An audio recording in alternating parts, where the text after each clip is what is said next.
할렐루야. 우리 귀한 주일 아침입니다. 귀한 예배 나오신 여러분 모두를 주님의 이름으로 환영합니다.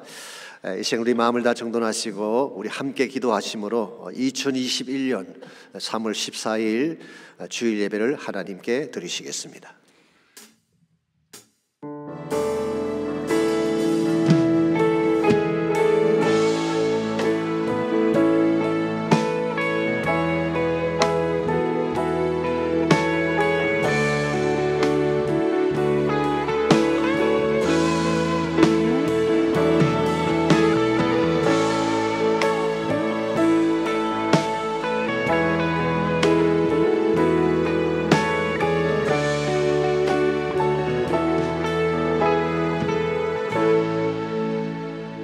할렐루야. 여호와 이름을 찬송하라. 여호와의 종들아 찬송하라. 여호와의 집 우리 여호와의 성전 곧 우리 아버지의 성전뜰에 서 있는 너희여, 여호와를 찬송하라. 여호와는 선하시며 그의 이름이 아름다우니 그의 이름을 찬양하라. 여호와께서는 위대하시며 우리 주는 모든 신들보다 위대하시도다. 아멘. 이 아침 살아계신 하나님을 우리 전심을 다하여 찬양하며 예배드립니다. 이 예배가 주 앞에 큰 영광이 되게 하시고 우리 심령 가운데 친히 임재하시는 하나님의 임재를 경험하는 아름다운 시간 되게 하여 주옵소서. 예수님의 이름으로 기도하옵나이다. 아멘.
내가 주를 높이고 영원히 주의 이름을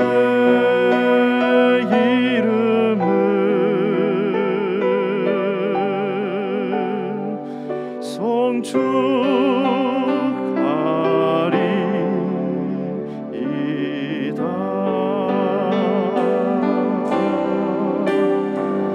왕이신 나의 하나님,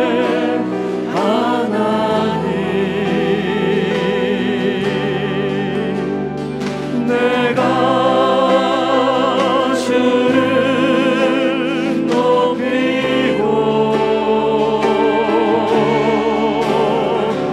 영원히 주의 이름을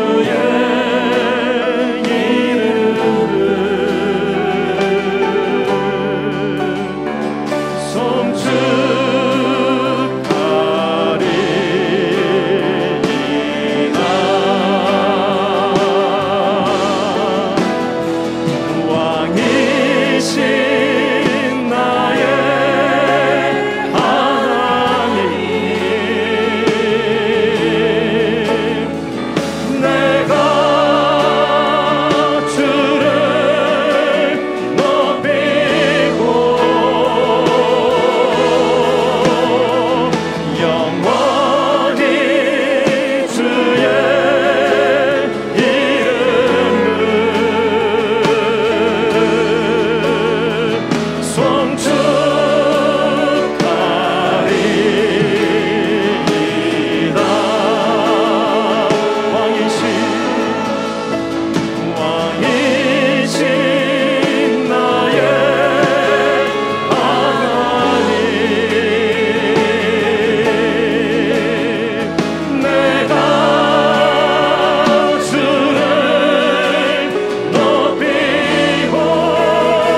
내가 주를 높이고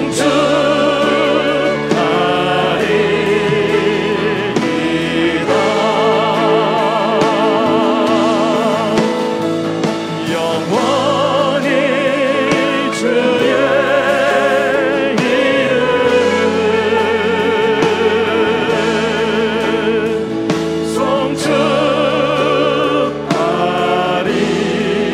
영원히 주의 이름을 송축하리이다. 영원히 주의 이름을 왕이신 나의 하나님이여, 내가 주를 높이고 영원히 주의 이름을 송축하리이다.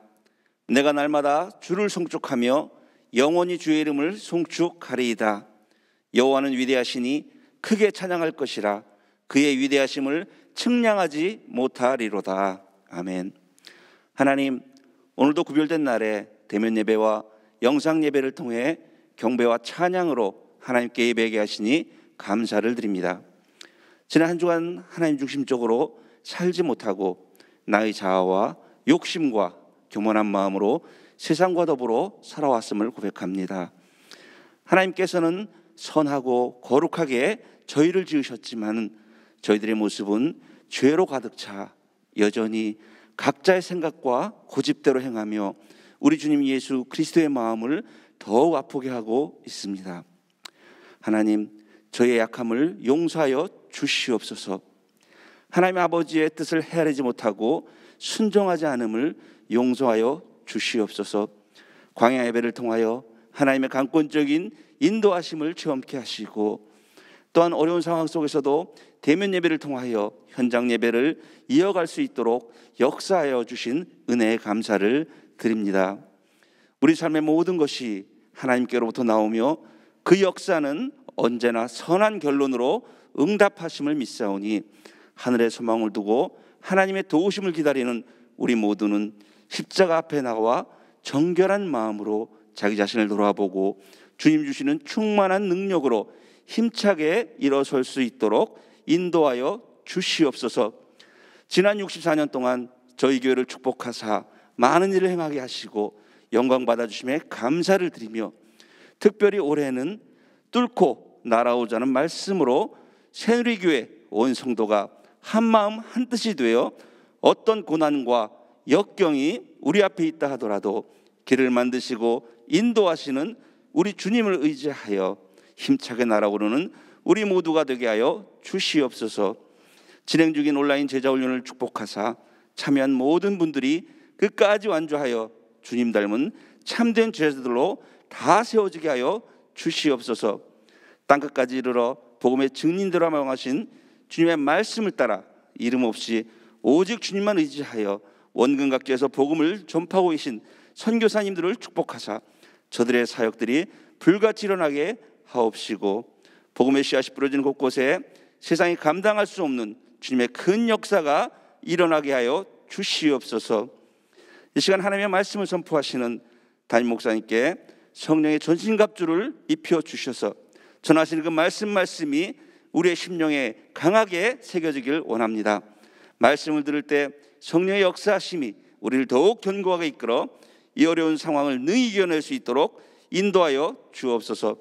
어려운 시기에 교회를 이끌어 가실 때에 강건하게 붙들어 주셔서 지치지 않으시고 견고하게 저희 새누리교회를 잘 이끌어 가시도록 축복하여 주시옵소서.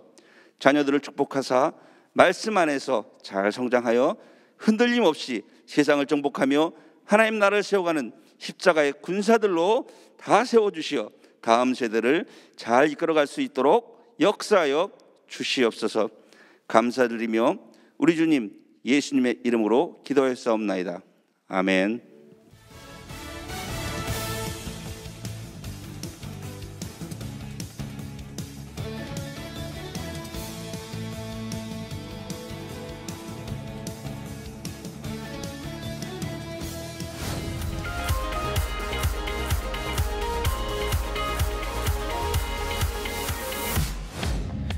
오늘은 교회 창립 64주년을 맞는 뜻깊은 주일입니다.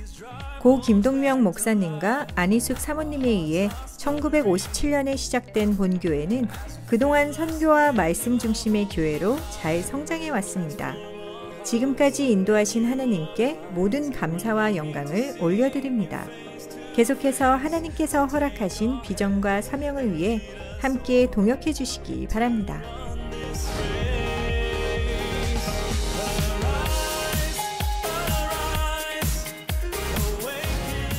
고난주간을 맞이하여 오는 3월 29일부터 4월 3일까지 새벽 5시 15분에 애니 암스트롱 선교 새벽기도회를 드립니다.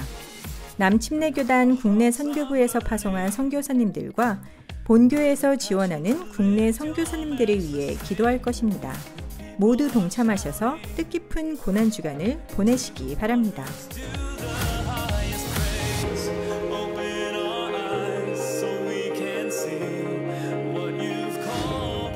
오는 3월 22일은 고 김동명 원로 목사님의 8주기를 맞는 날입니다. 본교회를 창립하시고 목자의 심정으로 제자들을 양육해 주신 김 목사님을 추모하며 하나님께 감사를 드립니다. 김 목사님은 평북 철산에서 목사의 삼남으로 출생하셔서 일본 고베 공정과 서울대학교 공과대학을 졸업하셨습니다. 1948년 도미하셔서 텍사스의 사우스웨스턴 침례 신학대학에서 신학을 공부하셨고 1949년 죽으면 죽으리라의 저자 안희숙 사모님과 동역을 시작하셨습니다. 1957년 3월 남침례회 국내 선교부의 파송으로 로스앤젤레스 지역에 오셔서 본교회를 개척하셨습니다. 김 목사님과 안 사모님은 한인으로서는 최초로 국내 선교사로 파송되신 것이며 두 분이 세우신 본교회가 공식적으로 미국 내 최초의 한인 침례교회입니다.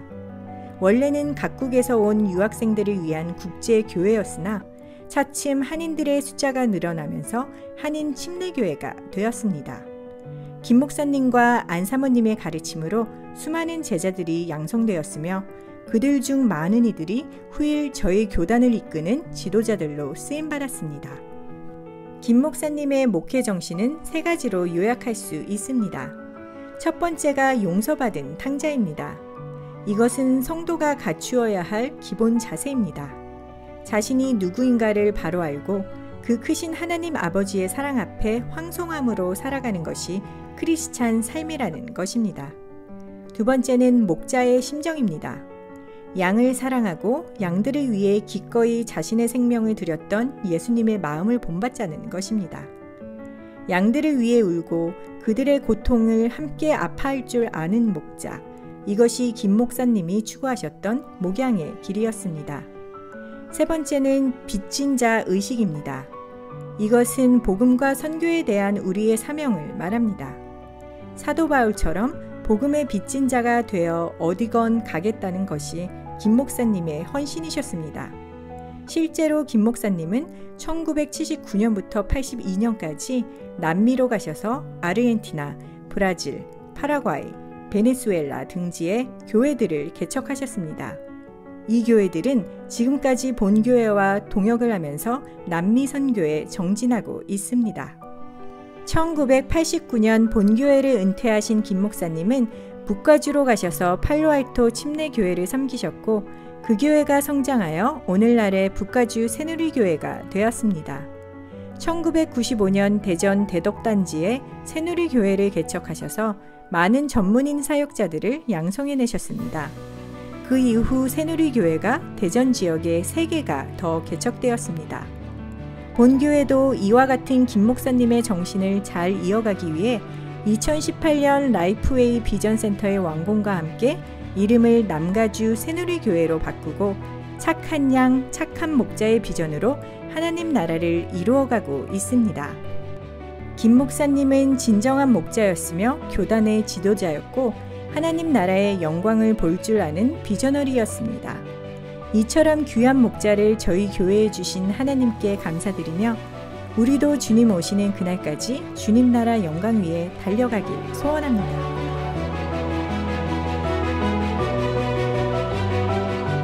주님 안에서 행복한 한 주 보내시길 바랍니다. 오늘 귀한 주일 예배 함께 하신 여러분 모두를 다시 한번 주님의 이름으로 환영합니다.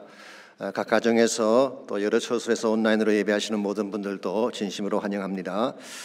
광고에서 보신 것처럼 오늘이 본교회가 개척한 지 64년째 되는 귀한 날입니다.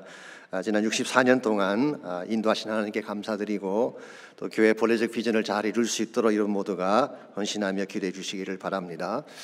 특별히 김 목사님 그 영상을 따로 제작을 한 이유가 아무래도 많은 분들이 잘 모르시고 자꾸 잊혀져 가기 때문에 우리 본래 정신을 잊지 않기 위해서 제가 일부러 이렇게 제작하기를 원했습니다. 여러분께서 많이 보시고 또 다른 분들에게 알려주시면 좋겠습니다. 3월 29일부터 4월 3일까지 우리 앤 암스트롱 새벽 기도가 있는 거 기억하시고 함께 나와주시기를 바랍니다. 백신이 접종이 시작이 되면서 아시는 대로 코로나가 많이 잡혔습니다. 이제 식당도 이번 주부터는 실내를 오픈한다고 그렇게 신문에 났고 학교도 오픈을 하고 아마 스타디움도 4월부터는 열릴 것이라고 합니다. 이와 같이 이제 한 단계 한 단계 코로나가 벗겨지고 있기 때문에 아마 교회 사역도 여러분께서 새로운 마음으로 준비를 하셔야 될 것 같습니다. 예배를 위해서 또 양무리 모임을 위해서 또 우리가 그동안 하지 못했던 많은 사역들 다시 시작할 수 있도록 헌신해 주시고 준비해 주시기를 바랍니다. 우리 그 외 나머지들 광고들 잘 보셔서 함께 해주시면 좋겠습니다. 이 시간 우리 하나님께 드릴 예물을 위해 함께 기도하겠습니다. 하나님 감사합니다. 본교회를 64년 전에 개척해 주시고 오늘까지 하나님 나라 비전을 마음에 품고 수많은 제자들을 양육하며 많은 사람들을 하나님 나라 일꾼으로 세우게 하신 것을 감사합니다. 앞날도 하나님이 축복해 주셔서 정말 킹덤 포커스드 처치, 하나님 나라 중심의 교회로 성장해 갈 수 있도록 인도해 주시고 주님 오시는 그날까지 복음적 사명을 잘 감당해서 하나님께 칭찬받는 귀한 교회 되게 하여 주옵소서. 이 시간 소중한 예물 주님께 올립니다. 드려진 예물이 주의 영광 위에 쓰임받도록 축복해 주시고 모든 성도들의 가정도 하나님께서 은혜를 베풀어 주셔서 코로나 팬데믹을 잘 감당하고 모든 어려움을 극복하고 승리할 수 있도록 축복하여 주옵소서. 예수님의 이름으로 기도하옵나이다. 아멘.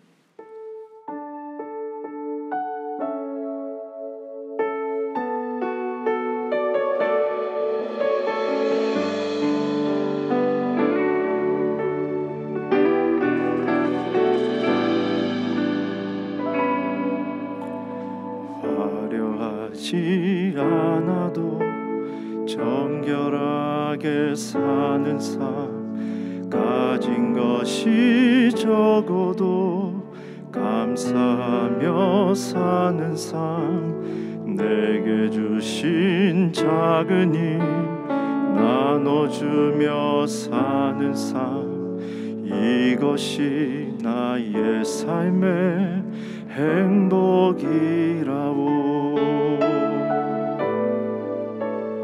화려하지 않아도 정결하게 사는 삶, 가진 것이 적어도 감사하며 사는 삶, 내게 주신 작은 힘 나눠주며 사는 삶, 이것이 나의 삶의 행복이라고. 이것이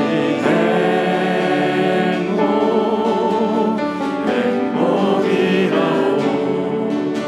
세상은 알 수 없는 하나님 선물, 이것이 행복이라고. 하나님의 자녀로 살아가는 것, 이것이 행복이라고.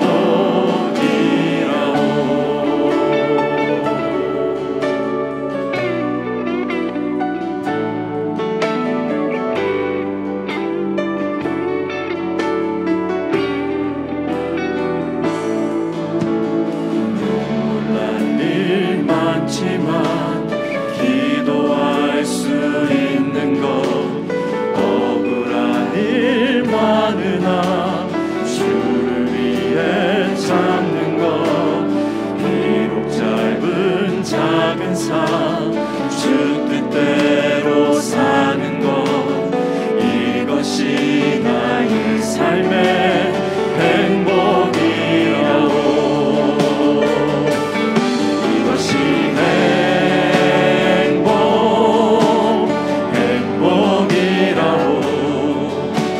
세상은 알 수 없는 하나님 선물, 이것이 행복이라고. 하나님의 자녀로 살아가는 것, 이것이 행복이라고. 이것이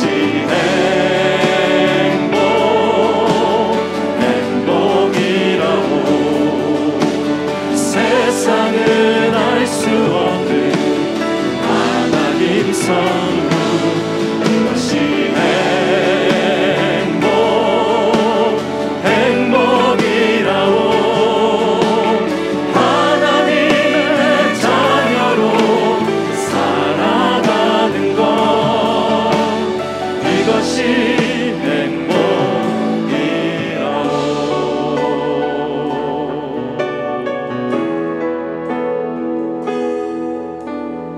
이것이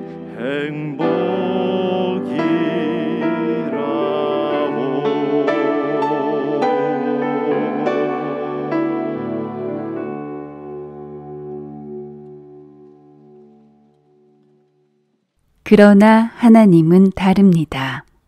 호세아 11장 1절로 11절까지 말씀입니다. 이스라엘이 어렸을 때에 내가 사랑하여 내 아들을 애굽에서 불러냈거늘. 선지자들이 그들을 부를수록 그들은 점점 멀리하고 바알들에게 제사하며 아로새긴 우상 앞에서 분향하였느니라. 그러나 내가 에브라임에게 걸음을 가르치고 내 팔로 안았음에도 내가 그들을 고치는 줄을 그들은 알지 못하였도다. 내가 사람의 줄, 곧 사랑의 줄로 그들을 이끌었고 그들에게 대하여 그 목에서 멍에를 벗기는 자 같이 되었으며 그들 앞에 먹을 것을 두었노라. 그들은 애굽 땅으로 되돌아가지 못하겠거늘 내게 돌아오기를 싫어하니 아수르 사람이 그 임금이 될 것이라. 칼이 그들의 성읍을 치며 빗장을 깨뜨려 없이 하리니 이는 그들의 계책으로 말미암음이니라. 내 백성이 끝끝내 내게서 물러가나니 비록 그들을 불러 위에 계신 이에게로 돌아오라 할지라도 일어나는 자가 하나도 없도다. 에브라임이여, 내가 어찌 너를 놓겠느냐? 이스라엘이여, 내가 어찌 너를 버리겠느냐? 내가 어찌 너를 아드마같이 놓겠느냐?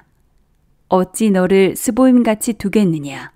내 마음이 내 속에서 돌이키어 나의 궁휼이 온전히 불붙듯 하도다. 내가 나의 맹렬한 진노를 나타내지 아니하며 내가 다시는 에브라임을 멸하지 아니하리니 이는 내가 하나님이요 사람이 아님이라. 내 가운데 있는 거룩한 이니 진노함으로 내게 임하지 아니하리라. 그들은 사자처럼 소리를 내시는 여호와를 따를 것이라. 여호와께서 소리를 내시면 자손들이 서쪽에서부터 떨며 오되 그들은 애굽에서부터 새같이 아수르에서부터 비둘기같이 떨며 오리니 내가 그들을 그들의 집에 머물게 하리라. 나 여호와의 말이니라. 아멘. 하나님은 여러 측면에서 우리 인간과는 다르신 분입니다. 그 능력에 있어서도 다르고 성품에 있어서도 다른 것을 볼 수가 있습니다. 우리 인간은 쉽게 변하고 자신의 이익을 따라 철새처럼 몰려다닐 때가 많지만 하나님은 그렇지 않습니다. 한번 사랑하시면 끝까지 사랑하시고 한번 택하셨으면 끝까지 책임을 지시는 분입니다. 우리는 이 하나님의 다르심에 대해 감사를 해야 됩니다. 만약 하나님 우리와 똑같은 존재라면 어떻게 그분에게 모든 삶을 맡기며 따라갈 수가 있겠습니까? 예를 들어 그분이 우리처럼 변덕스러우시다면 어떻게 그런 분을 신뢰할 수 있겠습니까? 만약 하나님이 우리처럼 무능력하시다면 어떻게 그분에게 우리 삶을 맡길 수가 있겠습니까? 그런데 참 감사하게도 하나님은 우리보다 뛰어나시고 만유보다 크신 분이기 때문에 우리 믿음의 대상이 되는 것입니다. 그래서 이사야 55장 8절과 9절은 하나님의 다르심을 이렇게 소개하고 있습니다. 이는 내 생각이 너희 생각과 다르며 내 길은 너희의 길과 다름이니라. 여호와의 말씀이니라. 이는 하늘이 땅보다 높음같이 내 길은 너희 길보다 높으며 내 생각은 너희 생각보다 높음이니라 그랬습니다. 하나님은 우리와 생각도 다르고 길도 다르다고 말씀합니다. 더 정확히 말하면은 더 높다고 오늘 성경은 밝히고 있습니다. 그래서 우리는 제한된 인간의 사고로 때때로 하나님을 다 이해하지 못하고 하나님의 길을 순종하지 못할 때가 있습니다만은 그러나 기억하실 것이 뭡니까? 항상 하나님이 옳다는 사실이, 특별히 하나님의 사랑은 너무 깊어서 우리가 납득하지 못할 때가 많이 있습니다. 때로 비합리적으로 보일 때가 있고 무모하게 느껴질 때가 있을 것입니다. 하나님 사랑을 보면서 꼭 저렇게 하셔야 되나 다른 길은 없는가라고 반문하고 싶을 때가 있었을 것입니다. 그럼에도 우리는 그 사랑을 믿어야 합니다. 왜냐하니까 그분은 세상에서 누구보다 우리를 사랑하시는 아버지가 되시기 때문에 그렇습니다. 사실 아버지의 사랑은 때때로 무뚝뚝할 때가 있죠. 소통이 잘 안 되기 때문에 오해를 받기도 합니다. 아버지의 가슴 깊은 곳에 흐르고 있는 자식 사랑은 세상에 누구와도 비교할 수 없는 남다른 사랑일 때가 많이 있습니다. 이제 4월 달이 되면 다시 야구 시즌이 돌아옵니다마는 몇 년 전에 텍사스 알링턴에 있는 레인저스 구단에서 이런 일이 있었습니다. 샤넌 스톤이라고 하는 소방관이 6살 난 자기 아들과 함께 야구 경기를 보러 왔습니다. 직업상 너무 바빠서 아들과 많은 시간을 갖지 못했던 스톤 씨는 아들이 가장 기뻐하는 무엇인가를 해주고 싶었어요. 그 당시 레인저스 팀에는 조시 해밀턴이라고 하는 유명한 선수가 뛰고 있었는데 그 스톤 씨의 아들인 쿠퍼가 해밀턴의 열렬한 팬이었습니다. 그래서 그날 이 스톤 씨가 외야수를 맡고 있던 해밀턴에게 부탁을 했어요. 이닝을 마치는 볼을 잡게 되면 그 볼을 자신에게 던져달라고 부탁을 했습니다. 그러면 그 볼을 자기 아들에게 주려고 한 것입니다. 여기에 오케이를 한 해밀턴이 2회를 끝내는 볼을 잡은 후에 그것을 스톤 씨 부자가 앉아있는 외야석 상단으로 던졌습니다. 그랬는데 그만 볼이 약간 짧았어요. 이것을 본 스톤 씨가 아들을 위해 필사적으로 그 볼을 잡으려고 하다가 그만 난간 아래로 떨어져서 목숨을 잃고 말았습니다. 어떻게 보면 무모한 일이죠. 공 하나를 잡기 위해 자기 목숨을 버리다니 미련하고 납득이 가지 않을 수가 있을 것입니다. 그러나 이 무모함 속에 아버지의 사랑이 담겨져 있다는 사실을 알아야 됩니다. 여러분, 사랑은 원래 무모한 것입니다. 납득이 가지 않고 계산이 가지 않는 것이 사랑의 특징입니다. 자식을 위해서라면 자신의 몸이 떨어지는 것도 알지 못한 채 난관으로 몸을 던지는 것이 아버지 사랑이라는 것입니다. 이와 같이 아름다운 아버지 사랑을 기리기 위해서 레인저스 구단에서는 그해 10월 달에 이 플레이오프 게임 첫 게임에 그의 아들 쿠퍼를 초청을 해서 시구를 하게 했습니다. 쿠퍼는 자기 아버지의 사랑을 기억하며 목이 메어 울면서 볼을 던졌는데요. 그날 그 볼을 받은 자가 해밀턴이었습니다. 해밀턴은 그 볼을 받은 후에 울고 있는 쿠퍼에게 달려가서 가슴을 꼭 껴안아주며 이렇게 말을 했습니다. 너희 아빠는 지상에서 최고 아빠였어. Your daddy was the best of all. 너희 아빠는 지상에서 가장 귀한 아빠였어. Never forget it. 다시는 그 사랑을 잊지 마라고 말을 해주었고, 이 장면을 지켜보던 5만 관중이 모두 일어나서 스탠딩 오베이션으로 박수를 보내주었다고 합니다. 여러분, 이와 같은 것이 사랑입니다. 무모한 줄 알면서도 모든 것을 주고 싶어하는 마음, 이게 아버지의 심정이죠. 이와 같은 것이 성경에 제시하고 있는 하나님 아버지 사랑의 실상입니다. 사실은 성경에 기록된 하나님의 사랑은 제가 말씀드린 것보다 훨씬 더 무모하고 더 파격적이라고 할 수가 있죠. 죄인인 우리를, 은혜를 저버리고 떠나간 여러분과 저를 살리기 위해 자기 몸을 깨뜨려 주신 사랑이었어요. 이게 십자가 사랑 아니겠습니까? 죄를 알지도 못한 거룩한 분을 허물 많은 죄인을 위해 죽게 한 것입니다. 가장 추악한 여러분과 저를 살리기 위해 거룩한 하나님의 아들이 대신 처형을 당한 것입니다. 무모합니다. 계산이 서지가 않습니다. 그러나 이와 같은 무모한 사랑 속에 하나님의 은혜가 담겨져 있는 것입니다. 그것도 우리 인간이 상상할 수 없는 초월적인 차원의 하나님의 은혜. 여러분과 제가 이 은혜를 바로 알고 하나님께로 나아갈 때에 우리 삶의 진정한 회복과 가능성이 주어지게 되는 것입니다. 여러분, 이 초월적인 하나님을 만나셨는지요? 배은망덕함에도 불구하고 우리를 안아주시고 사랑하시는 이 하나님을 만나셨는지, 이 하나님을 만나지 아니하면 진정한 차원의 회복은 일어날 수가 없고 참된 인생의 가치를 발견할 수가 없습니다. 우리가 만일 이와 같이 초월적으로 달려오시는 하나님을 만나게 된다면 하나님 여러분과 저에게 어떤 축복을 안겨주실까요? 오늘 본문을 중심으로 이것을 함께 정리해 보려고 합니다. 오늘 같이 읽은 본문에 보시면 이 범죄한 이스라엘을 향한 하나님의 초월적인 은혜가 어떤 것인지가 자세하게 소개가 되어 있습니다. 사실 오늘 본문은 두 부분으로 나눌 수가 있죠. 먼저 1절부터 7절까지는 이스라엘의 배은망덕한 모습을 기록하고 있습니다. 그리고 8절부터 11절까지는 그럼에도 불구하고 차마 그들을 버릴 수 없는 하나님의 은혜에 대해서 소개를 하고 있습니다. 먼저 1절 말씀 보시기 바랍니다. 이스라엘이 어렸을 때에 내가 사랑하여 내 아들을 애굽에서 불러내었다고 했어요.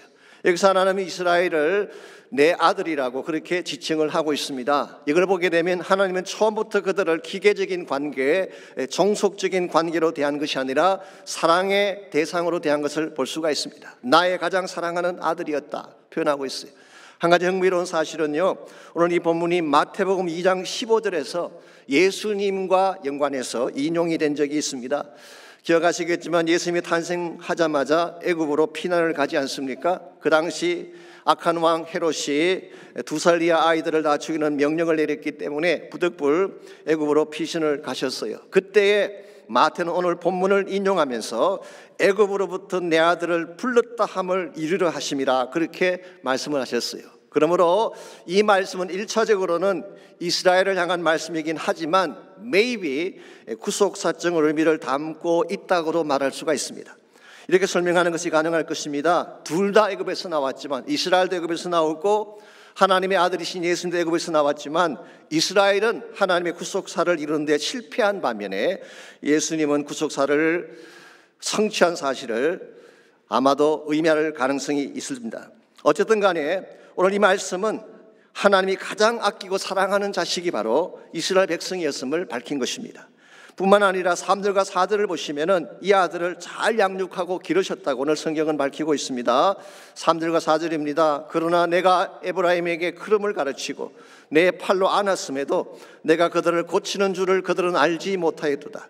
내가 사람의 줄, 그 사랑의 줄로 그들을 이끌었고 그들에게 대하여 그 목에서 멍에를 벗기는 자같이 되었으며 그들 앞에 먹을 것을 두었다고 했습니다. 먼저 3절에서 걸음을 가르치고 팔로 안고 혹시 그들이 넘어지면 고쳐주었다고 했죠. 이게 바로 양육과 보살핌을 말하는 것입니다. 신명기 1장 31절에서는 사람이 자기 아들을 아는 것 같이 광야길에서 너희를 안고 왔다고 표현을 했었어요. 출애굽기 19장 4절에서는 독수리 날개로 너희를 업고 왔다 그렇게 표현했습니다. 이 모든 말씀들을 종합해 보면 하나님이 얼마나 그들을 사랑으로 케어했는가를 잘 볼 수가 있습니다. 4절 말씀에서는 사랑의 줄로 저희를 이끌었다고 했죠. 이 고대 사회에서 짐승이나 노예들을 이끌 때 줄로 메어서 이끌었습니다. 그런데 하나님 이스라엘 백성을 끄집어낼 때는 사랑의 줄로 이끌었어요. 사랑으로 이끌어내신 것입니다. 그리고 그들의 멍에를 벗겨주시고 그들 앞에 먹을 것을 공급해 주셨다고 말씀하고 있습니다. 그들의 필요한 모든 것들을 하나님은 충분하게 다 제공해 주신 것입니다. 그랬는데 그들은 어떤 반응을 보였습니까? 먼저 2절 말씀을 잠깐 보시게 되면 선지자들이 그들을 부를수록 그들은 점점 멀리하고 바알에게 제사하며 아로새긴 우상 앞에 분향하였다고 했습니다. 하나님은 이와 같이 그들을 사랑했고 그들을 불러주었는데 그들은 부를수록 하나님을 더 멀리 떠나가고 오히려 우상에게 절을 하며 바알을 섬겼다고 말씀하고 있습니다. 이와 같은 그들의 행동은 아버지의 마음에 못을 박는 행위라고 할 수가 있습니다. 하나님은 정말 사랑했는데 그들은 배신을 한 것입니다. 그래서 5절에서 7절까지를 보시게 되면 그 결과가 나와 있는데요. 그들은 애굽으로 돌아가지 못하고 결국 아수르로 끌려간다고 했습니다. 그러면서도 내게로 돌아오기를 싫어했다. 내 백성이 끝끝내 내게서 물러가나니 비록 그들을 불러 위에 계신 이에게로 돌아오라 할지라도 일어나는 자가 하나도 없었다고 말씀하고 있습니다. 옛날 우리 한국 번역인 개역 한글에서는 내 백성이 결심하고 내게서 물러갔다 그렇게 번역을 했어요. My people are determined to turn away from God. 하나님으로부터 의지적으로 물러간 사실을 설명을 한 적이 있습니다. 그처럼 그들의 마음은 스타분했어요. 그들은 배은망덕했습니다. 하나님의 사랑을 거절할 뿐만 아니라 하나님의 가슴에 못을 박고 떠나간 것입니다. 자, 이와 같이 배은망덕했던 민족, 배은망덕했던 사람들을 여러분과 저라면 어떻게 다루실까요? 아마 벌써 버렸을 것입니다. 어쩌면 복수의 칼을 들고 보란듯이 칠지도 모르겠어요. 그랬는데 8절을 보시면 하나님은 이와 같이 배은망덕한 그들에게 어떤 반응을 보이고 있습니까? 에브라임이여 내가 어찌 너를 놓겠느냐? 이스라엘이여 내가 어찌 너를 버리겠느냐? 내가 어찌 너를 아드마같이 놓겠느냐? 어찌 너를 스보임같이 두겠느냐? 내 마음이 내 속에서 돌이켜 나의 긍휼이 온전히 불붙듯 하도다 그렇게 말씀하셨어요. 내가 어찌 놓겠느냐? How can I give you up? 내가 너희들을 어떻게 포기하겠느냐 그런 뜻이에요. 내가 너를 어떻게 버리겠느냐? How can I hand you over? 너희들을 적군에게 넘겨주겠느냐 그런 뜻이에요. 그들의 잘못에도 불구하고 참아버릴 수 없고 참아 포기할 수 없는 아버지의 사랑이 고스란히 담겨져 있습니다. 특별히 오늘 본문에서 아드마와 스보임 같이 버릴 수 없다는 표현이 나오죠. 아드마와 스보임이 어느 지역에 있는 도시일까요? 창세기 10장 19절 말씀 보게 되면요, 소돔과 고모라 곁에 있던 도성들의 이름입니다. 이 소돔과 고모라가 유황불로 멸망할 때 그 곁에 있다가 함께 망한 도성들이 바로 오늘 본문에 소개된 아드마와 스보임입니다. 괜히 곁에 있다가 유황불을 얻어맞은 케이스라고 할 수 있습니다. 여러분 이걸 보게 되면요, 평소에 좋은 친구들 곁에 있어야지 소돔과 고모라 곁에 있으면 아무래도 악한 영향을 받을 수밖에 없습니다. 교회 다니시면서 술 좋아하고 세상 좋아하는 친구들과 어울리게 되면 결국 악한 영향을 받을 수밖에 없죠. 이와 같은 것이 바로 아드마와 스보임인데 하나님이 그들은 쳤지만 이스라엘은 그렇게 하지 않겠대요. 왜 하나님이 이와 같이 이스라엘 백성에게 페이버를 보이고 있는 것일까요? 왜 하나님은 마땅히 진멸해야 되고 심판해야 될 그들을 심판하지 아니하고 오히려 가슴 아파하며 그들에 대한 사랑을 고백하고 있는 것일까요? 9절에 보시면 그 해답이 나와 있습니다. 내가 나의 맹렬한 진노를 나타내지 아니하며 내가 다시는 에브라임을 멸하지 아니하리니 이는 내가 하나님이요 사람이 아니기 때문이라고 했어. For I am God, not a man. 나는 하나님이기 때문이다. 인간과는 다른 존재이기 때문이다. 그렇게 말씀하고 있어요. 이번에 하나님의 다르심, otherness of God, 하나님의 다르심, 이것이 바로 이스라엘을 살게 한 근본 이유가 된 것입니다.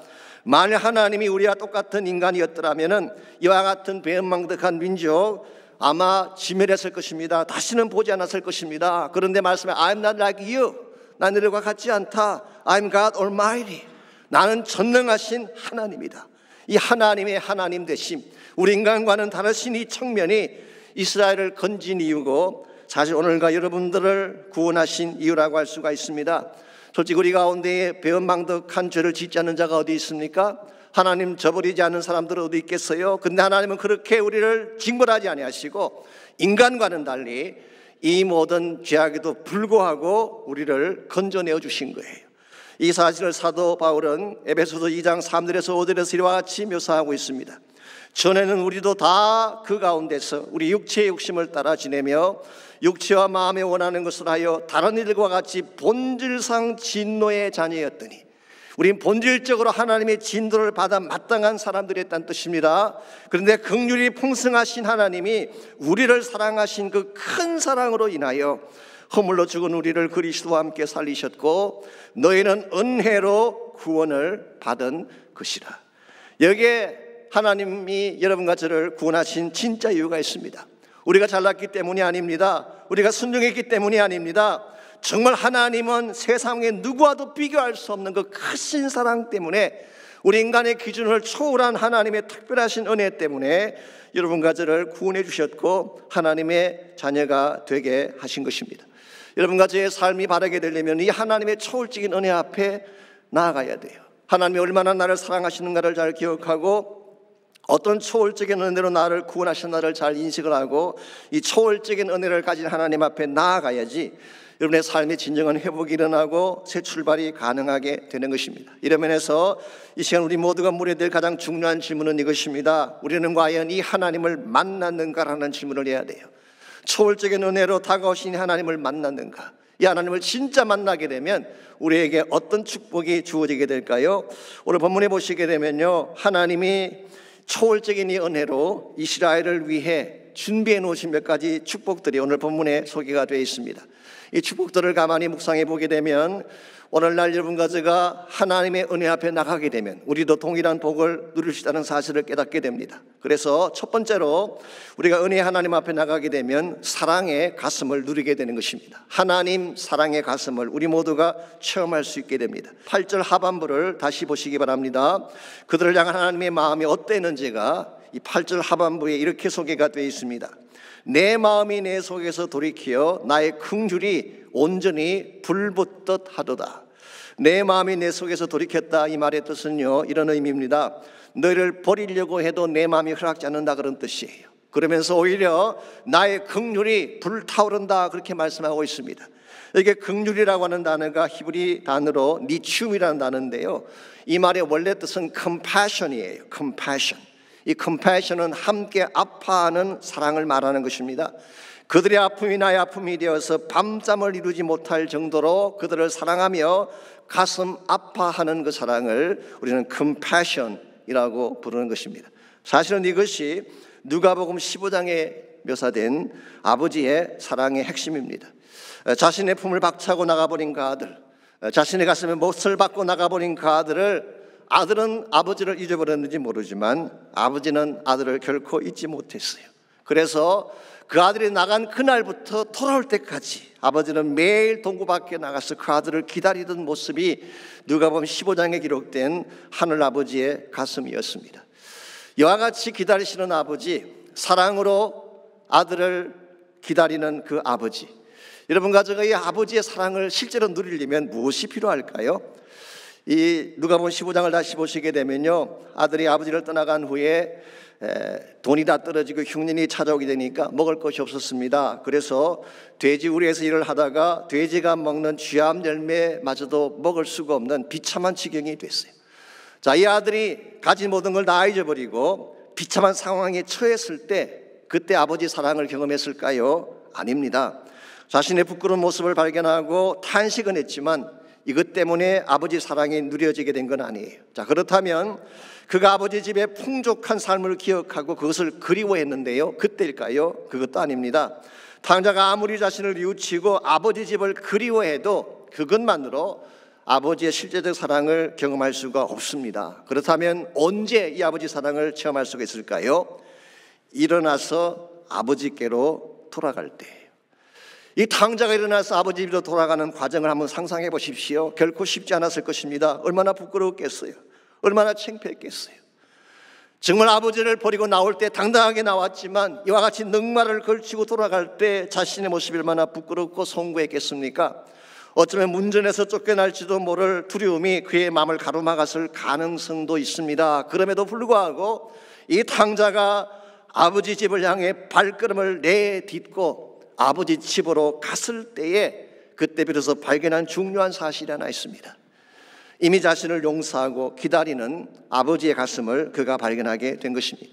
여러 차례 말씀을 드렸습니다마는 여러분, 아버지는 돌아왔기 때문에 용서하신 것이 아닙니다. 용서하고 기다리신 거예요. 이미 용서하고 이 아들을 기다렸던 것이 아버지의 가슴이었습니다. 이것이 일반 세상 사람들과는 다른 점이고 이 사랑을 우리가 바로 깨달을 때에 참된 의미에서 회복을 경험할 수 있게 되는 것입니다. 그림을 좋아하시는 분들은 잘 아시겠지만요, 17세기 네덜란드 화가인 렘브란트가 그린 그림 중에 탕자의 귀환이라고 하는 유명한 그림이 있습니다. 저희 교회 사역자실 앞에도 그 모조품 하나가 걸려있긴 합니다만은 누가복음 15장의 스토리를 가장 영감 있게 잘 표현한 작품으로 평가를 받고 있습니다. 사실 이 그림을 보고 수많은 사람들이 감동을 받고 나름대로 많은 종류의 글을 썼습니다. 헨리 나우엔도 그 중에 한 사람이죠. 그런데 저는 개인적으로 몇 년 전에 한국의 교수 한 분이 이 탕자의 귀환을 보고 신문에 기고한 글을 본 적이 있습니다. 그때 제 마음에 굉장히 와닿았기 때문에 그걸 잠깐 소개해 드리려고 합니다. 이런 내용이었어요. 여기선 울어도 되는구나, 외롭다고 하소연할 수도 있구나 하는 느낌. 아버지에 대한 기다림으로 아예 눈이 먼 것 같은 아버지의 따뜻한 손, 그 손에 몸을 맡긴 채 이제 평온을 찾은 듯 무릎을 꿇고 앉은 탕자. 탕자의 헤어진 옷과 감출 수 없는 더러운 발바닥이 고된 방황의 흔적을 고스란히 보여주고 있다. 탕자의 등에 얹힌 따뜻한 아버지의 손을 보라. 탕자가 자기 안에 눈물을 모두 토해내고 새롭게 시작할 수 있을 것 같지 아니한가. 저런 손길을 알아야 실패에도 불구하고 다시 일어날 수가 있고 저런 품에 안겨보아야지 인생을 알 수 있다. 그런 글이었어요. 참 귀한 인식이 아닐 수가 없습니다. 여기서는 울어도 되겠구나, 여기서는 외롭다고 하소연해도 다 들어주시겠구나. 바로 이것이 아버지 앞에 섰을 때 우리가 고백할 수 있는 거예요. 하나님 아버지는 우리의 모습이 어떠하든 그것 때문에 우리를 내치지 않습니다. 이미 알고 계시니까, 내가 얼마나 연약한지를 이미 알고 계시니까 하나님은 그걸 모두 다 초월하셔서 사랑하신 분이기 때문에 우리의 잘남과 못남에 연연하지 않습니다. 그냥 안아주시는 거예요. 그냥 받아주시는 것입니다. 그분 앞에 나가게 되면 비로소 울 수 있고 하소연할 수 있고 나의 모든 가슴을 다 토해내어도 받아지게 되는 축복, 이게 바로 하늘 아버지 앞에 나아갔을 때에 비로소 경험할 수 있는 아름다운 축복인 것입니다. 여러분 가운데 아직도 이 사랑을 알지 못하는 분이 혹시 있다면 아버지 품에 꼭 안기시기를 바랍니다. 부끄러워도 그분을 찾아가야 돼요. 송구스럽고 면목이 없어도 아버지 앞에 나가서 그 아버지 사랑을 붙잡을 때에 여러분의 인생이 새롭게 변화가 일어나기 시작하고 새 출발을 할 수 있게 되는 것입니다. 이와 같이 은혜의 하나님께 나가게 되면 첫 번째로 하나님 사랑의 가슴을 누릴 수 있게 됩니다. 두 번째로 축복의 소리를 듣게 되는 것입니다. 하나님께 나갔을 때에 하나님의 음성을 들을 수가 있게 됩니다. 10절 말씀 보겠습니다. 그들은 사자처럼 소리를 내시는 여호와를 따를 것이라. 여호와께서 소리를 내시면 자손들이 서쪽에서부터 떨며 온다고 했어요. 여기 사자처럼 소리를 내신다. 옛날 성경에는 사자처럼 소리를 발하신다 그랬는데요, 이건 그냥 소리가 아닙니다. Lions roaring. 이 사자가 크게 소리를 내는 그 음성을 말하는 것입니다. 이 roaring voice, 온 밀림 전체를 쩡쩡 울리는 목소리, 이게 바로 여호와 하나님께서 바라시는 음성이라고 오늘 성경은 묘사하고 있습니다. 여러분, 성경을 보시게 되면 하나님이 소리를 바라시는 케이스가 여러 군데 나오는데요, 예컨대 욥기 38장을 보시게 되면 하나님이 개입하실 때 소리를 내셨어요. 욥의 세 친구가 욥을 찾아와서 공격을 하고 욥은 자신의 그 의로움을 변명하며 토론을 할 때, 그때 38장에 보게 되면 여호와께서 폭풍우 가운데 임하셔서 말씀하셨어요. 무지한 말로 이치를 어둡게 하는 자가 누구냐. 이 하나님의 음성이 들려오는 순간 모든 자들이 다 자기의 의견을 내려놓고 엎드리기 시작하죠. 욥도 그때 비로소 엎드리게 되고 자신의 죄를 자복하게 되지 않습니까? 이 하나님이 개입하시면 어떤 디스퓨트도 다 정리가 되는 것입니다. 두 번째 케이스가 하나님의 사랑을 확증하실 때도 소리를 발하셨어요. 마가복음 1장 11절에 보시게 되면 예수님 요단강에서 침례를 받고 물속에 들어가셨을 때에 하늘이 열리고 성령이 임하신 후 들려오신 음성이 있었죠. 너는 내 사랑하는 아들이라 내가 너를 기뻐하노라. 예수님은 이 음성 듣고 공생애를 시작하셨어요. 사람들의 박수나 환호를 듣고 시작한 것이 아닙니다. 요단강 들판에서 내가 너를 사랑한다는 하나님의 음성을 듣고 사역을 시작하셨기 때문에 진짜 사명자가 될 수 있었던 것입니다. 마지막 세 번째로 구원을 선포하실 때도 하나님의 음성을 발하셨어요. 아마 오늘 본문이 이 케이스에 해당되는 게 아닌가 생각합니다마는 여호와께서 소리를 내시면 자손들이 서쪽에서부터 떨며 온다고 말씀하고 있죠. 이 팔레스타인의 북쪽은 아수르가 다스리고 있는 지역입니다. 남쪽은 애굽이 다스리고 있는 지역이죠. 그렇다면 서쪽은 어디를 말할까요? 우리말 성경에는 서쪽이라고 번역을 했습니다마는 원래 직역을 하게 되면 바다라고 하는 뜻입니다. 팔레스타인에서 말하는 바다는 지중해를 말합니다. 그러므로 여기서 서쪽에서 온다는 이 말은 바다 건너서 나의 백성들이 온다는 뜻이에요. 여러분, 지중해 건너편에는 오늘날의 유럽이 존재하고 있죠. 로마도 있고 마케도니아도 있고 아테네, 고린도 모두 바다 건너편에 있는 지경들입니다. 그런데 오늘 이 말씀은 장차 때가 되면 하나님이 하나님 백성을 북쪽에서도 오게 하고 남쪽에서도 오게 할 뿐만 아니라 멀리 바다 건너 사방에서 하나님 음성을 듣고 하나님 나라 백성들이 올 것이라고 말씀하고 있어요. 이 소리가 바로 복음의 소리예요. 하나님께서 준비하신 구원의 소리를 듣는 자들이 각처에서 하나님 앞으로 돌아오게 될 사실을 오늘 본문이 말씀하고 있는 것입니다. 여러분 가족의 이 땅을 살아가면서 정말 바르게 살아가려면 이 소리를 들어야 됩니다. 복음의 소리를 듣고 하나님의 복음의 말씀을 순종할 때에 참는 회복이 가능하고 능력이 주어지게 되는 것입니다. 오늘 많은 사람들이 하나님의 음성보다 세상의 소리를 더 기울이려고 하는 경향이 많습니다. 왜냐하면 세상의 길이 더 화려해 보이기 때문에, 세상의 목소리가 더 우리를 행복하게 만들 것처럼 보이기 때문에 우리는 세상의 보이스에 귀를 기울이지 하나님의 음성에 귀를 기울이지 않는 경향이 있어요. 그러나 여러분 조심하셔야 됩니다. 세상의 소리는 화려해 보이지만 사실은 착시 현상, 착각을 일으키는 현상에 불과한 것입니다. 솔직히 오늘날 인터넷에 들어가 보시면은 정보의 홍수 시대라고 할 만큼 수많은 정보들이 인터넷에 돌아다니고 있습니다. 그 중에는 우리의 귀를 솔깃하게 만드는 것들도 많이 있죠. 그런데 여러분, 이 정보들이 전부 사실일까요? I don't think so. 만일 그 정보가 모두 사실이라면요, 이 땅에 부자 안 될 사람 아무도 없습니다.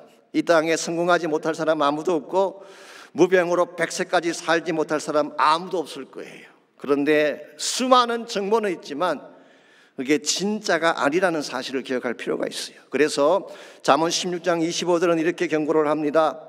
어떤 길은 사람이 보기에 바르나 필경은 사망의 길이니라. 여러분, 사람이 보기에 좋다고 바른 길은 아니라는 거 기억하셔야 됩니다.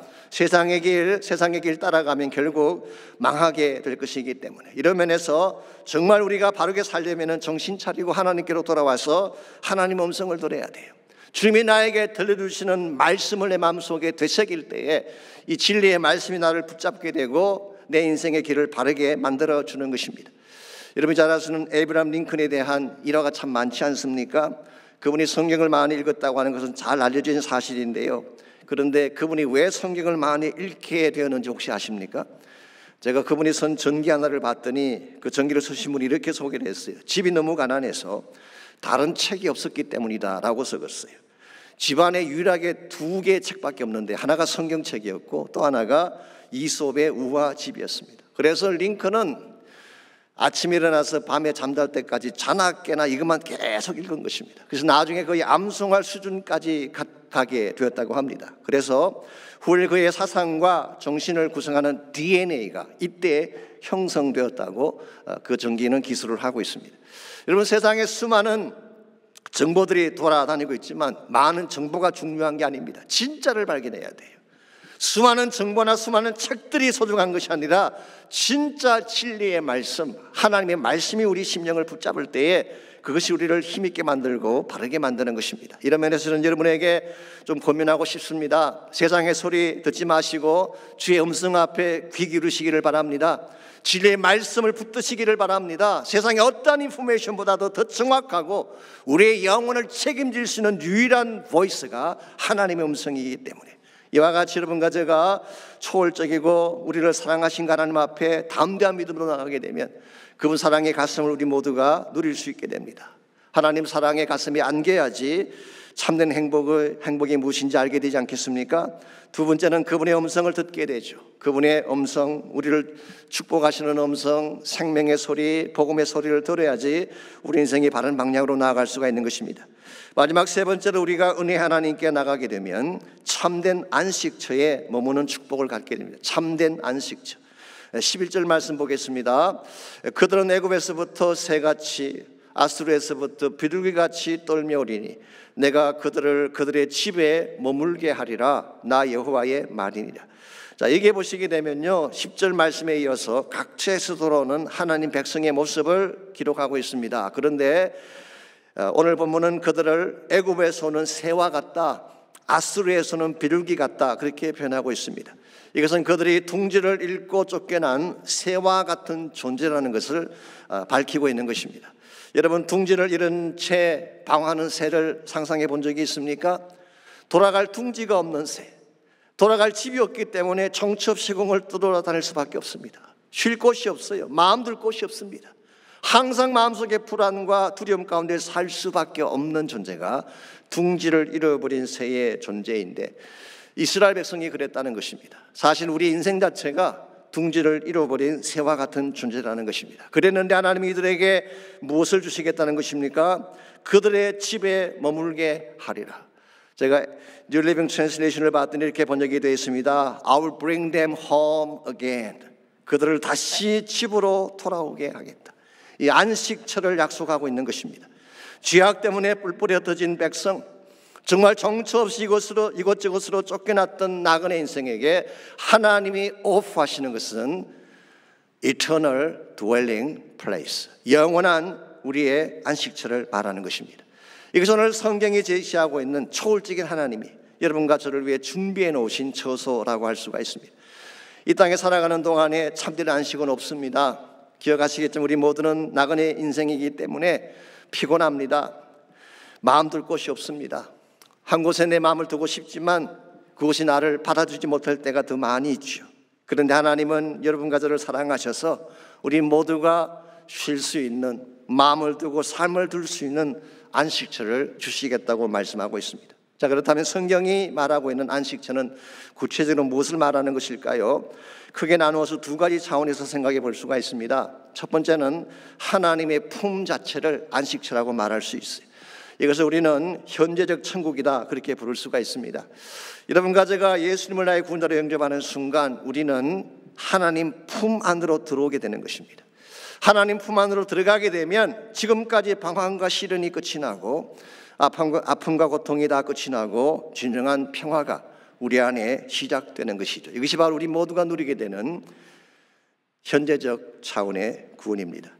두 번째는 하늘에 준비된 집을 말합니다. 이것이 바로 요한복음 14장 3절에서 예수님께서 준비하신 영원한 처소 하늘나라를 말하는 것입니다. 우리가 그 나라에 가야지, 그 처소에 가야지 나그네 여정이 비로소 끝이 나는 것입니다. 더 이상 눈물이 없고 사망이 없고 애통하는 것이나 곡하는 것이나 아픈 것이 없는 영원한 처소에서 영원토록 하나님의 백성들이 함께 모여 하나님을 찬양하고 보좌에 앉으신 예수님을 찬양하는 축복, 이것이 예수님께서 준비하신 우리의 영원한 처소이고 우리 모두가 소망해야 될 궁극적 소망의 내용이라고 할 수가 있습니다. 여러분, 이 처소에 대한 확신을 갖고 사시는지요? 여기에 대한 확신이 분명하지 않다면 이 땅을 사는 동안에 아무리 많은 것을 소유해도 진정한 차원의 기쁨을 누릴 수가 없습니다.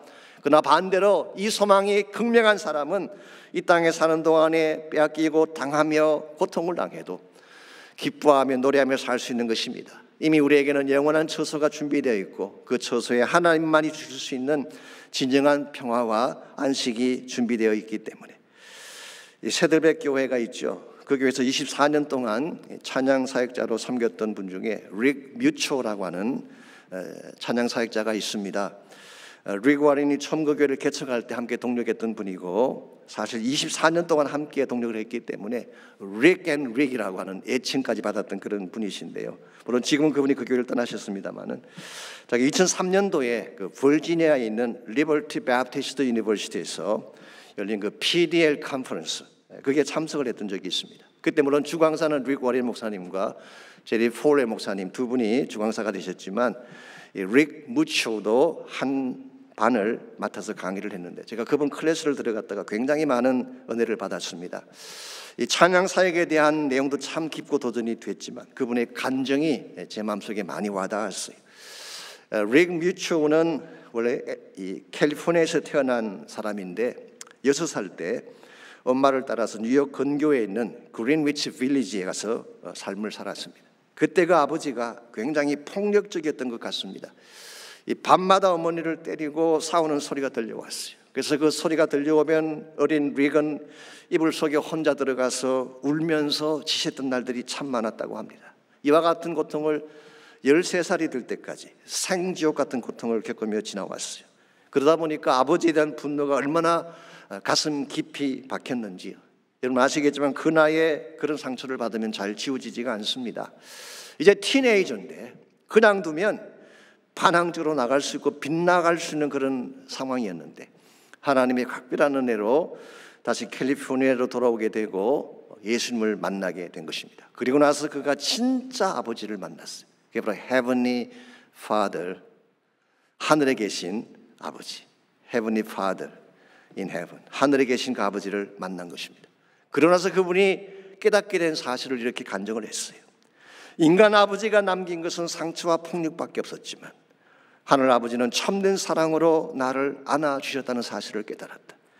인간 아버지는 거칠고 변덕스러웠지만 하늘 아버지는 신실하고 자상했으며 나를 소중히 여긴다는 사실을 알게 되었다. 인간 아버지는 무능력하고 무책임했지만 하늘 아버지는 전능하시고 무한한 능력을 가지고 나의 삶을 케어한다는 사실을 알게 되었다. 내가 이 하나님 아버지를 만나는 순간 비관적이며 파괴적인 나의 마음이 회복되기 시작했고 하나님을 찬양하며 노래하는 인생으로 바뀌게 되었다는 간증을 그분이 하셨어요. 사랑하는 성도 여러분, 하나님은 우리 인간과 다릅니다. 인간은 우리에게 상처를 안겨주고 아픔을 안겨줄 수가 있지만 아버지는 그렇지 않습니다. 상처받은 우리를 치유해 주세요. 인간은 깨어지고 우리가 상하게 되면 버리고 떠나가지만 하나님 그렇지 않습니다. 깨어지고 버림받은 우리를 다시 안으셔서 회복시켜 주신 하나님, 둥지던 새처럼 갈 곳을 찾지 못해 방황을 할 때에 하늘 아버지는 나의 품으로 돌아오라고 우리를 초청하고 계시는 것입니다. 오늘 여러분과 제가 이 하나님을 만나고 이 하나님 품 속에 들어가야지 진정한 평화를 누리게 되고 참된 가치를 회복하게 됩니다. 여러분, 이 하나님 아버지를 만나셨습니까? 혹시 아직도 만나지 못한 분이 있다면 이 시간 하나님 앞에 나오는 시간이 있기를 바랍니다. 부끄럽지만 나와야 돼요. 죄송하지만 나와야 돼요. 자격이 없다고 생각되어지지만 하나님 앞으로 나와야 됩니다. 더 이상 길 잃은 새처럼 방황하며 슬피 울며 다니지 마시고 여러분을 기다리고 계신 하나님 앞으로 나오셔서 그 품에 안기시기 바랍니다. 그 품에 안길 때 세상에 줄 수 없는 평안이 나의 가슴을 가득 채우게 되고 지금까지 누리지 못했던 진정한 차원의 기쁨과 안식을 누리게 되는 것입니다. 아신 대로 우리 인생의 여정은 항상 순탄하거나 잔잔한 강같이 고요하지가 않습니다. 때로 풍랑이 일어나기도 하고 내 삶을 송두리째 뒤흔드는 사건이 벌어질 수도 있습니다. 그러나 여러분과 제가 하나님 품 안에 있게 되면, 그분 안에 거하게 되면 그분이 우리에게 어떠한 풍랑에도 불구하고 안식을 주시고 평화를 주시는 것입니다. 이런 면에서 우리 모두에게 이 평화가 필요합니다. 이 하나님의 임재가 필요합니다. 그래서 이 시간 함께 기도할 때에 하나님 나의 심령 가운데 이 평안을 부어주십시오. 더 이상 둥지른 새처럼 방황하며 살고 싶지 않습니다. 하나님 품 안으로 들어가고 싶습니다. 나를 안아주시고 위로해 주시고 채워주시고 치유해달라고 기도하시기를 바랍니다. 우리가 들을 가장 소중한 소리는 천국의 복음 소리입니다. 복음의 소리를 들어야 우리가 살 수 있게 되고 이 복음의 소리를 나누어야지 하나님의 나라가 펼쳐져 나갈 수가 있습니다. 저희들이 마음의 문을 열고 귀를 기울이고 하나님의 음성 듣도록 여러분 기도하시고 주의 복음의 소리를 가슴에 안고 땅 끝까지 나아가 참 예수 그리스도의 복음을 전가하며 살아갈 수 있는 우리가 되게 해달라고 기도하시기를 바랍니다. 우리 다 같이 한 목소리로 함께 우리 합심해서 기도하겠습니다. 하나님 감사합니다. 우리를 사랑해 주시고 우리에게 은혜를 베풀어 주신 것을 감사합니다. 참으로 하나님을 떠나갔던 우리의 모습, 배은망덕하게 살아왔던 우리의 모습, 마땅히 책망받아야 되고 마땅히 징벌받아야 될 저희들이었지만 하나님의 그 크신 사랑으로 우리를 구원해 주시고 하나님의 아름다운 자녀가 되게 하신 것을 감사합니다. 너는 내 아들이라 내가 너를 사랑한다. 너에게 가장 아름답고 존귀한 복을 주리라 말씀하시며 다가오시는 그 하나님을 우리 가슴을 열고 맞이할 수 있도록 도와주시고 그 품 안에 안겨서 참된 가치와 소망을 발견할 수 있는 우리 모두가 되게 하여 주옵소서. 이 시간 주를 알지 못하는 영혼이 혹시 있다면 성령님 그 마음을 열어주시고 마음의 문을 열고 평강의 하나님, 참된 안식의 하나님을 만나게 도와주시고 남은 생에 이 하나님을 노래하며 찬양하는 가운데 살아갈 수 있도록 은혜를 베풀어 주시옵소서.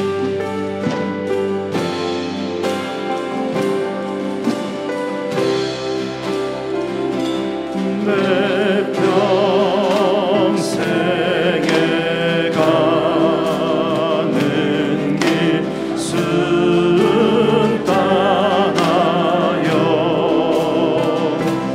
늘 잔잔한 강 같은지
하나님 감사합니다. 세상은 우리를 공격하고 악한 영은 우리를 삼키려고 달려들지만 우리 대장 되신 예수님께서 우리를 지켜주시고 우리 심령 가운데 강력하게 임재한 성령의 권세가 우리를 지켜주시는 은혜를 감사합니다.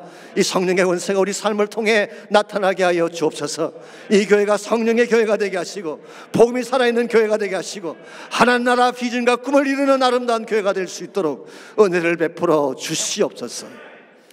이제는 우리 구주 예수 그리스도의 은혜와 하나님 아버지의 무한하신 사랑과 성령님의 충만한 임재하심이 이 시간 주님 앞에 나와 전심을 다해 예배하는 사랑하는 주의 백성 한 분 한 분에게, 각 가정에서 각 처소에서 주를 사모하며 예배하는 모든 사랑하는 주의 백성들 위해, 또 그들의 가정과 삶의 터전과 자녀들과 자손들 위해 이제로부터 항상 함께하여 주시기를 살아계신 예수님의 이름으로 간절히 축원하옵나이다. 아멘.